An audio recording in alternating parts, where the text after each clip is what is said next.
शांत रहकर सोचना सीखो। इस कहानी में छिपी सबसे महत्वपूर्ण सीख यही है कि जब भी हम किसी चुनौती या समस्या का सामना करें तो सबसे पहले हमें घबराने की बजाय शांत रहकर सोचने की आदत डालनी चाहिए।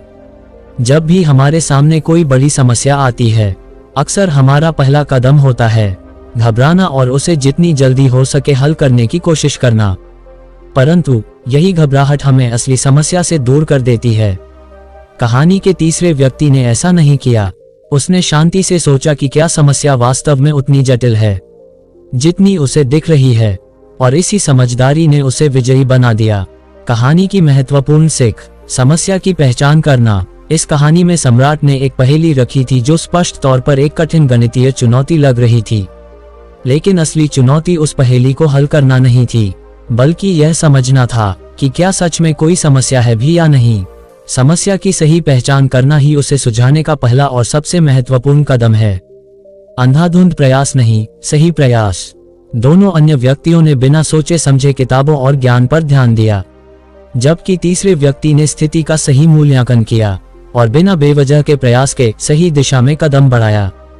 ये जीवन में एक बड़ा सबक है कि सिर्फ मेहनत करना ही काफी नहीं होता, सही दिशा में मेहनत करना जरूरी है। धैर्य और स्थिरता का महत्व।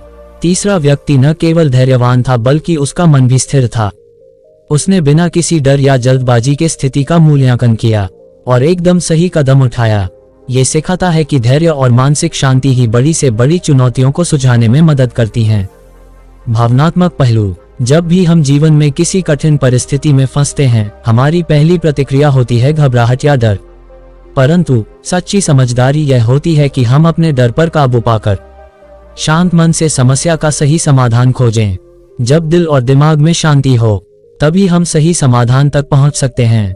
तो दोस्तों, हर समस्या को एक चुनौती की तरह नहीं, बल्कि एक अवसर की तरह देखें। पहले ठहरें, गहरी सांस लें और शांति से सोचें कि समस्या वाकई में है भी या नहीं। एक बार एक सम्राट के पुराने वजीर की मृत्यु हो गई। वजीर बहुत बुद्धिमान था, लेकिन उसकी अचानक मृत्यु हो गई, इसलिए अब नए मंत्री की तलाश शुरू की गई। साम्राज्य बहुत बड़ा था, इसलिए उसे संभालने के लिए एक बुद्धिमान और दूरदर्शी वजीर की जरूरत थी।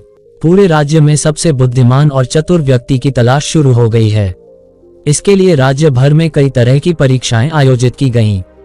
पूरे राज्य से विचारशील और बुद्धिमान व्यक्तियों को चुना गया और फिर उनकी और भी कठिन परीक्षाएं ली गईं, और अंत में केवल 3 चुने हुए व्यक्तियों को राजधानी लाया गया ताकि सम्राट उनकी अंतिम परीक्षा ले सके। उन तीनों को एक कमरे में रखा गया और इसकी घोषणा स्वयं सम्राट ने की थी कि कल उनकी अंतिम परीक्षा ली जाएगी और जो इसमें उत्तीर्ण होगा उसे राज्य का वजीर घोषित कर दिया जाएगा। परंतु आश्चर्य की बात थी कि शाम होते होते यह बात सारी राजधानी में फैल गई। सम्राट कल कौन सी परीक्षा लेने वाला है? सारे शहर में इसी बात की चर्चा होने लगी। सम्राट एक बहुत ही अजीब परीक्षा लेना चाहता था। कल सुबह उन तीनों को महल के एक बड़े कमरे में बंद कर दिया जाएगा और एक बड़ा ताला लगा दिया जाएगा। उस कमरे का दरवाजा, वह ताला उस राज्य के कारीगरों, गणितज्ञों और इंजीनियरों द्वारा बनाया गया था। उस ताले पर कोई चाबी नहीं थी, केवल कानून पर गणित के कुछ अंक लिखे हुए थे और उन अंकों में कोई पहेली छिपी हुई थी। जो उस पहेली को हल कर लेगा वही उस ताले को खोल पाएगा। धीरे धीरे यह बात उन तीनों तक पहुंच गई कि कल उन तीनों को एक कमरे में बंद कर दिया जाएगा और वहां ताला लगा दिया जाएगा। इसकी कोई चाबी नहीं है, बस उस ताले पर गणित के कुछ नंबर खुदे हुए हैं जिसमें एक पहेली छिपी हुई है।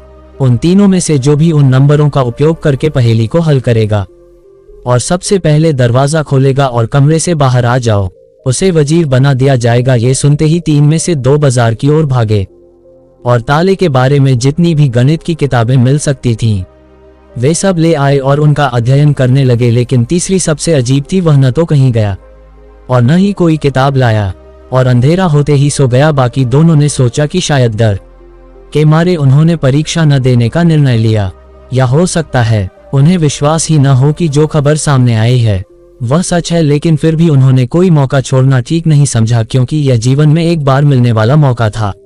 वे पूरी रात जागकर किताबें पढ़ते रहे, ताला विज्ञान से संबंधित जो भी साहित्य था। जब सुबह हुई तो तीसरा व्यक्ति उठा और उन तीनों को सम्राट के सामने पेश किया गया। वहां उन्हें पता चला कि यह अफवाह सच थी।